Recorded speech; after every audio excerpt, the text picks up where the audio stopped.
saga of repairing the Gorton 9J mill. Got some gear issues and power feed issues, but I think we can fix it. Let me get right into it, go handheld, and we'll show you what's going on. Alright. I always try to switch up the opening shot. Trying to make my videos interesting. Alright, so last time, Gorton 9J, we got the power feed box off. Let me recap so you don't have to watch my other videos. There is the power feed box taken off. And there it is on the surgery cart, all opened up. So my original complaint with this is there was a clicking sound coming from the box. But initially what I found, I opened it up, and this is the worm gear. I know this camera is not the greatest, and it really does not focus well on close-up stuff. But I promise you there is gear shavings in the box. Forget about these for the moment. But on this side here, I've got a broken tooth. Two broken teeth. I've got 1 and 2. And this gear is the problem. So Gorton's not in business, and I doubt Lars with their pantographs has any parts. But so I figured it out what this is to try and track down a replacement. Let me talk about this gear first. So I got my Boston Gear pitch gauges, and this is 10 diametral pitch, and it's 20-degree pressure angle, and this side is 14.7, but this gear tags out as a 20.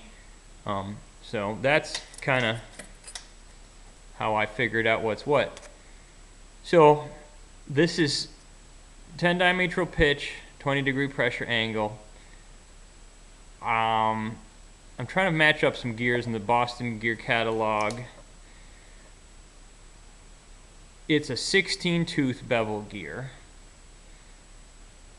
And this is a 20-tooth spur gear. The spur gear is in fine shape. And I did fish the teeth out. Forgive the set, not the set screws, but here's the 2 teeth that I pulled out of the bottom of the gear case. So that's that. I can't find Boston gears in 10 pitch in the bevel gear variety this small. I think that the lowest count they go is like 22 or 24 teeth, and this is only 16. So the ones they have in the catalog are bigger in diameter. So yeah, not gonna work. So they do have gears in the Boston Gear catalog. They're not 10 diametral pitch. I think they got 16 pitch, and I think I can find 2 mating gears the same size, which it kind of stinks that, oh, sorry. Yeah, so this is how they mesh. So this gear is shot, this gear is fine, the worm wheel is getting shot. It's not in the greatest. So I thought I could braze these 2 in and repair them and get a gear cutter and recut the braze joint, or make a whole new gear. And I could just make this one. I can make the whole thing if I have the same cutter, because it looks like I can make both of these together, even though this is 20 tooth and that's 16 tooth. I got clearance to hob them. Nah, I guess, yeah, it's called a hob. I could probably make this and then have it hardened or make it out of 4140 pre-hard or something, or half hard. Anyways, so there's an idea. So there's that. Let me talk about this. So this is a gear from a Peerless Tecumseh 600 series transaxle. They made these for lawn tractors in this probably 70s, 60s, 70s, 80s. And it's a 3-speed transaxle. And this is the axle gears for the differential, and the differential gears are similar. But this is the same thing. And it meshes perfectly. Take my word for it. It really meshes well. Thing is, there's no hub on it. It's very short. And to try and splice this, stay. All right. To that, I'd have to pin it, face pin it with like some dowel pins. You know, put 3, 4, 6 pins and face pin it, and I could do that. But I think the pins would get in sticking out the front. So that's a 7/8 shaft bore, and it's 1 1/8 bushing. The bushing is right up to the gear teeth, so I'd end up boring that out, you know, right to the gear teeth, which is fine, but just attaching it. And this is hard, so TIG welding it would maybe crack it. I don't know. So my options are use this gear from what I found, braze these in and recut them, or make a whole new gear. Okay, so there's that. So let me talk about this.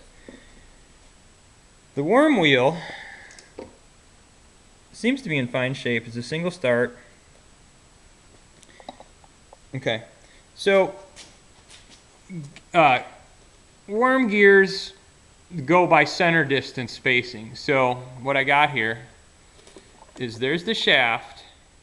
Actually, this is the shaft, and I extracted it. Shit, don't worry about that. I extracted it just by pulling it out with this dummy sleeve. So that came out fairly easily, extracting it. So worm gears are measured from the center distance from the one shaft and then 90 degrees to this shaft. So the height of the worm shaft to the height of the worm wheel shaft is 1 3/16. And the Boston Gear Catalog has a set of worm and worm wheel gears with that center distance. I can get bronze or iron, but they're not 10 pitch. They're I think 16 pitch, and I think it's double start worm, so I'd have to buy a worm and the worm wheel. And like, because it's double, but what really matters, I'm sorry, and they're 30-to-1 gear ratio, 30 turns there and 1 turn on the worm wheel. So by the 30-to-1 ratio, the 1, and the center distance of 2 3/16, I get a double start 16 diametral pitch. So I'd have to replace both of them, is what I'm saying. So that's possible. And finding substitute gears of the same, with the same center distance, but a different pitch is possible. So I could do that and then graft it onto there. It'd be a different gear, but at least it'd have the same center distance between the two bevel gears. So that's an option. Another option is to eliminate the reduction in the box. I'm going to try and hold the camera and point. So there's the worm wheel goes under it, and bevel gear goes from there to there, that shaft sticking out, and that spur gear goes from there to there. So I took this out from that shaft, which meshes to that gear, and that's the input to the Norton change lever. So the Norton change lever, it runs this. If you spin that, that's running in the back. So that is essentially the input gear where power is applied after it goes through the 30-to-1 reduction ratio, which is driven by the motor. So this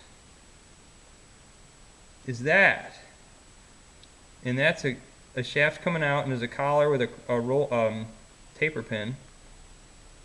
So, the magic of shaky video. So what I could do is this. And that's that idler shaft where this gear is on the inside.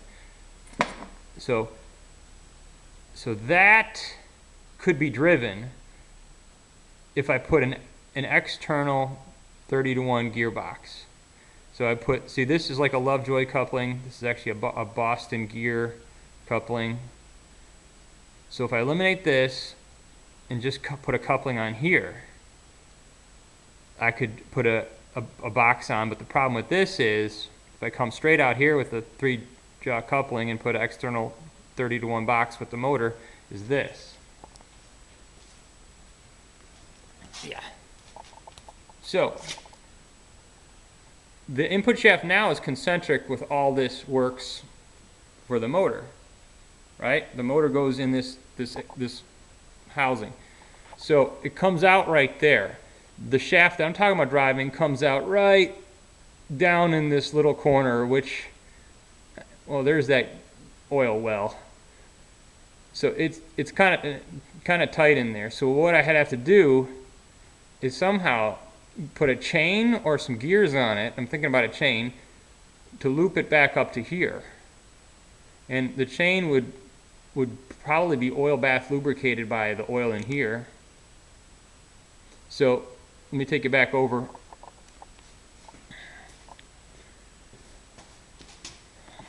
Alright, so what I could do, alright, perfect, is adapt a chain sprocket to this, like a number 40 half-inch pitch chain, and have a chain sprocket going from there to there, or maybe even going over an idler, put an idler here, because the oil level is right there. You see the stain? There's the through ports. So I might not even, hell, I don't even need that. If I put a big enough sprocket on there, it'll be dipping in the oil, so I'll have this thing. So basically I would have my input, this would just have the worm on it, but it wouldn't do nothing inside because the worm wheel would be gone. So I just input my power there. I'd have a chain, number 40 chain from here to here with sprockets, and I could pull this out or cut it off shorter so it wouldn't interfere with the chain because it's just that dummy shaft. So then I could be concentric with my whole housing again. And let me show you real quick what I had in mind for a gear reducer. Mind you, this is a 30-to-1 worm and worm gear. So let me show you what I'm thinking about putting on here if I do go this way. Where the heck is it? It's over on the bench. So this thing, you get a IMT Toyo Seki something company. This is 25-to-1. Yes, it's 25-to-1. Zero backlash, anti-backlash gearbox. The other one was 30, so this is 25-to-1. This should be fine. Make it go a little faster. But so this would be driving through a Lovejoy coupling, my chain and everything.